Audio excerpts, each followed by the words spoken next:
Hello and a very warm welcome to all of you. तो आज के इस वीडियो में हम डिस्कस करते हैं यूपीएससी सीसेट 2024 में पूछे गए मैथ्स के क्वेश्चंस को। क्वेश्चन नंबर 1 में हमें दिया गया है कि एक काम को कुछ लोग 6 डेज में खत्म करते हैं, जहां पर के की वैल्यू में एक नेचुरल नंबर की तरह दी गई है। हमें बताना है अगर उसी काम को हमें 5 डेज में खत्म करना है तो कितना % ऑफ मैन हमें इंक्रीज करने पड़ेंगे। तो नंबर ऑफ मैन को अगर आप मल्टीप्लाई करते हैं डेज से तो आपको मिल जाएगा टोटल वर्क। किसी किसी केस में आप नंबर ऑफ मैन की जगह एफिशिएंसी भी लिख सकते हैं, दोनों एक ही चीज है। अब नंबर ऑफ मैन हमें नहीं पता शुरुआत में हमारे पास कितने, तो हम अज्यूम कर सकते हैं 10, और इन्होंने उस काम को खत्म किया 6 डेज में, तो हमारे पास टोटल वर्क रहा होगा 60K। अब इसी काम को हमें 5 डेज में खत्म करना है तो हमारे पास यहाँ पर कितना आ जाएगा। अगर इस 60K को हम 5 डेज से डिवाइड करते हैं तो हमारे पास अब 12 मैन हमें एंगेज करने पड़ेंगे, यानी कि 10 से अब हमें 12 लोगों को एंगेज करना पड़ेगा। तो पहले से कितना एक्स्ट्रा हो गया 2, और कितने थे शुरुआत में हमारे पास 10, तो ये हम देख सकते हैं यहाँ पर 20% एक्स्ट्रा लोगों को हमें एंगेज करना पड़ेगा। अब इसी क्वेश्चन को हम दूसरे तरीके से समझने की कोशिश करते हैं। कभी भी हमें टोटल वर्क अगर सेम दिया हो या फिक्स दिया हो या कांस्टेंट हमें दिया गया हो तो हमें ये देखना है कि नंबर ऑफ मैन और नंबर ऑफ डेज का जो रिलेशन होता है ये हमेशा इनवर्स चलेगा। तो आप यहाँ पर इस तरीके से भी देख सकते हैं, इनिशियल और फाइनल। तो शुरुआत में डेज कितना लगा और हमें मैन कितने एंगेज करने पड़े। अब शुरुआत में हमारे पास डेज कितने थे, ये हमारे पास 6K थे, और हमें फाइनली कितने दिनों में उस काम को खत्म करना था 5K में।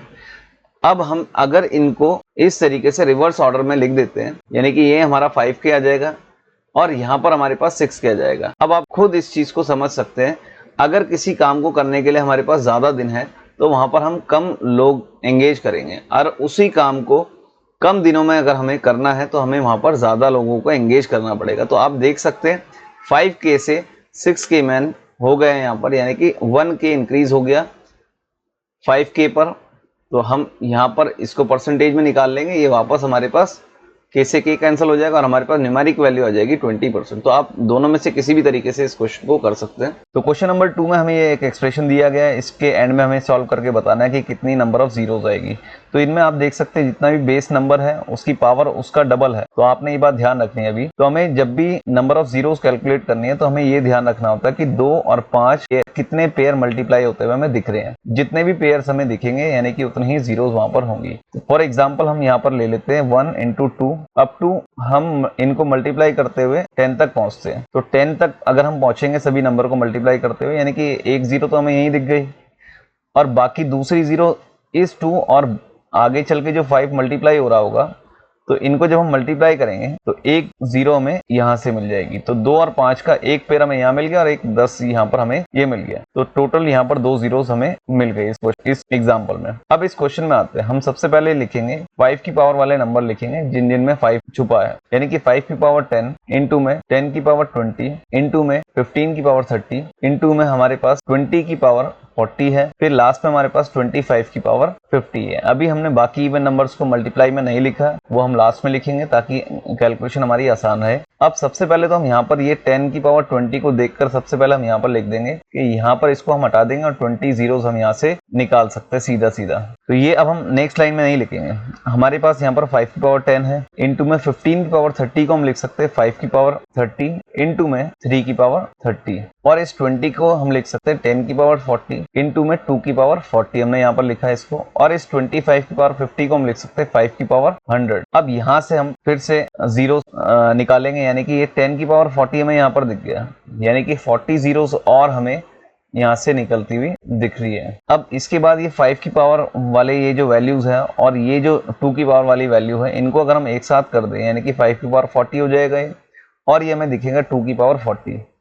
बाकी इसको हम काउंट नहीं करेंगे क्योंकि 3 का कोई लेना देना नहीं होता नंबर ऑफ जीरोस निकालने के लिए। लास्ट में हमारे पास मल्टीप्लाई में दिख रहा है 5 की पावर 100। अब अगर आप इन दोनों को देखें तो यहाँ से हमें 40 जीरोस और दिख गई है निकलती हुई, ठीक है। लास्ट में हमारे पास आ गया 5 की पावर 100। अभी इसके लिए इवन नंबर्स अभी हमें और ढूंढने हैं, इन 5 की पावर 100 के लिए भी अभी हमें इवन नंबर्स और ढूंढने हैं। तो आप देख सकते हैं इस 25 की पावर 50 से ठीक पहले नंबर जो रहा होगा वो रहा होगा 24 की पावर 48। अब 24 की पावर 48 को हम इस तरीके से भी लिख सकते हैं 2 की पावर 3 इंटू में 3 इस पूरे की पावर हम लिखेंगे 48, इनटू में इसके बाहर है मल्टीप्लाई में इसके साथ 5 की पावर 100। तो यहाँ से भी कुछ जीरोस निकलेंगे, यानी कि 2 की पावर 3 है हमारे पास, और 3 के साथ जब 48 मल्टीप्लाई होगा यानी कि 144 हो गया। तो 2 की पावर 144 हमें यहाँ पर दिखा है और 5 की पावर 100 हमें यहाँ दिख गया, यानी कि मिनिमम हमारे पास यहाँ से 100 पेयर ऑफ 2 और 5 के तो दिख गए, यानी कि यहाँ से हमें 100 जीरोस और मिल गई। तो यहाँ से हम कह सकते हैं 20 और 40 60 और 40 यहाँ पर और ऐड हो गए, यानी कि 100 में फिर से हमने 100 ऐड किया, यानी कि इस क्वेश्चन का सही जवाब है ऑप्शन डी। और Z करता है 8 घंटे में। तो हम एक टोटल यूनिट अज्यूम कर लेते हैं जो कि होगा हमारा 24। तो X 1 घंटे में 4 यूनिट करेगा, Y 1 घंटे में 3 यूनिट करेगा और Z 1 घंटे में 3 यूनिट करेगा। तो पहले 3 घंटे की हम सिचुएशन देखते हैं। पहले 3 घंटे में तो क्वेश्चन नंबर 3 में हमें दिया गया है कि X, Y एंड Z किसी काम को 6 घंटे, 8 घंटे और 8 घंटे में कर सकते हैं, और एक बार में केवल एक ही व्यक्ति 1 घंटे काम करेगा। कोई भी एक व्यक्ति लगातार 2 घंटे काम नहीं करेगा। हमें इनको इस तरीके से काम कराना है ताकि काम कम से कम समय में खत्म हो जाए। तो हम X की वैल्यू यहाँ लिखेंगे, Y की यहाँ पर और Z की यहाँ पर। X उस काम को करता है 6 घंटे में, Y करता है 8 घंटे में और Z करता है 8 घंटे में। तो हम एक टोटल यूनिट अज्यूम कर लेते हैं जो कि होगा हमारा 24। तो X 1 घंटे में 4 यूनिट करेगा, Y 1 घंटे में 3 यूनिट करेगा और Z 1 घंटे में 3 यूनिट करेगा। तो पहले 3 घंटे की हम सिचुएशन देखते हैं। पहले 3 घंटे में यानी कि फर्स्ट आवर में आएगा, क्योंकि हमें काम कम से कम समय में ख़त्म करना है, इसलिए हमें उस व्यक्ति को ज़्यादा काम कराना है जो ज़्यादा एफिशिएंसी से काम करता है। यानी कि सबसे पहले हम X से काम कराएंगे, वो 4 यूनिट कर देगा। इसके बाद आएगा Y जो कि 3 यूनिट कंप्लीट करेगा। इसके बाद फिर वापस X आ जाएगा, क्योंकि ये लगातार 2 दिन नहीं आ सकता लेकिन ऑल्टरनेट डेज पर तो आ सकता है। सॉरी, लगातार 2 घंटे ये काम नहीं कर सकता लेकिन ऑल्टरनेट आवर्स पे तो काम कर सकता है। तो यानी कि पहले 3 आवर्स में टोटल आप देख सकते हैं 11 यूनिट्स का काम हो चुका है। अब फोर्थ आवर में अगर हम देखें वापस X नहीं आएगा। फोर्थ आवर में वापस आएगा कौन, या तो Y आएगा या Z आएगा, और क्योंकि दोनों की एफिशिएंसी 3 है तो इसलिए मैंने डायरेक्ट यहाँ पर 3 लिख दिया। इसके बाद हम वापस Z को लिख सकते हैं जो कि हमारा 4 होगा, क्योंकि मैक्सिमम एफिशिएंसी है इसलिए मैं इसको यहाँ पर 4 लिख रहा हूँ। फिर हम वापस 3 पर आएंगे, क्योंकि लगातार 2 बार ये काम नहीं कर सकता। तो ये नेक्स्ट 3 आवर की सिचुएशन हमारे पास ये है। तो नेक्स्ट 3 आवर में हमने देखा कि 10 यूनिट्स का काम हो चुका है। तो टोटल 6 आवर्स में हमारे पास 21 यूनिट्स का काम हो गया है। अब हमारे पास बची 24 में से 21 यूनिट हमने कंप्लीट कर दी है। अब ये 24 यूनिट कंप्लीट हो गई, बच कितनी गई हमारे पास, 3 यूनिट बच गई है। अब लास्ट में वापस जिसकी एफिशिएंसी ज़्यादा है वो वापस आ जाएगा, क्योंकि 7th आवर में वापस हमें किसको लाना पड़ेगा, X को लेकर आना पड़ेगा। अब X 1 घंटे में 4 यूनिट कर सकता है और उसको कंप्लीट कितना करना है, 3 यूनिट। तो 3 को अगर हम 4 से डिवाइड करते हैं, 3 यूनिट को अगर हम 4 से डिवाइड करेंगे, 3 को कंप्लीट करना है और 4 उसकी एफिशिएंसी है। यानी कि हम देख सकते हैं यहाँ पर 3 यूनिट को कंप्लीट करने में X को लगेगा सिर्फ नेक्स्ट 45 मिनट। यानी कि अगर आप इस क्वेश्चन का आंसर देखें 6 आवर 45 मिनट इसका आंसर आ जाएगा। क्वेश्चन नंबर 4 में हमें दिया गया कि 30 की पावर 30 को सॉल्व करने पर सभी जीरोस लिखने से पहले कौन सा नंबर वहां पर लिखा जाएगा। तो हम देख सकते हैं 30 की पावर 30 को अगर हम लिखें, यहाँ पर इसको हम ऐसे भी लिख सकते हैं 3 इंटू में 10 की पावर 30।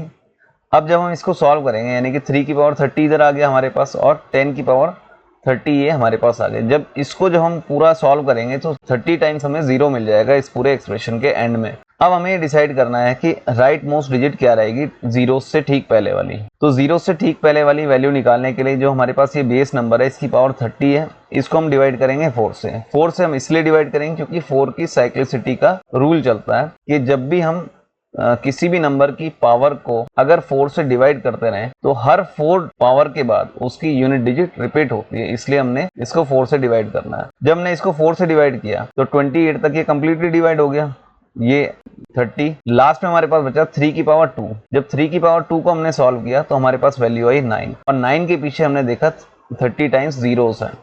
तो इस क्वेश्चन का सही जवाब है ऑप्शन डी।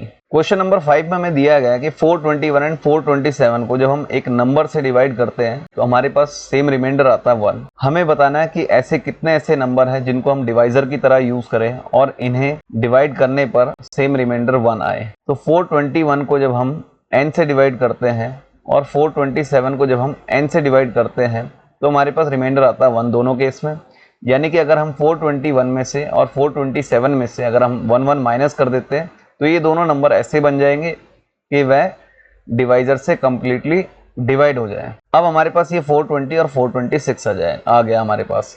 हमें अब डिवाइजर की वैल्यू निकालनी, तो डिवाइजर की वैल्यू कैसे आएगी, इन दोनों का हम एचसीएफ निकाल लेंगे। एचसीएफ निकालने के लिए हम सीधा सीधा इनका डिफरेंस ले लेंगे जो कि आएगा हमारे पास 6।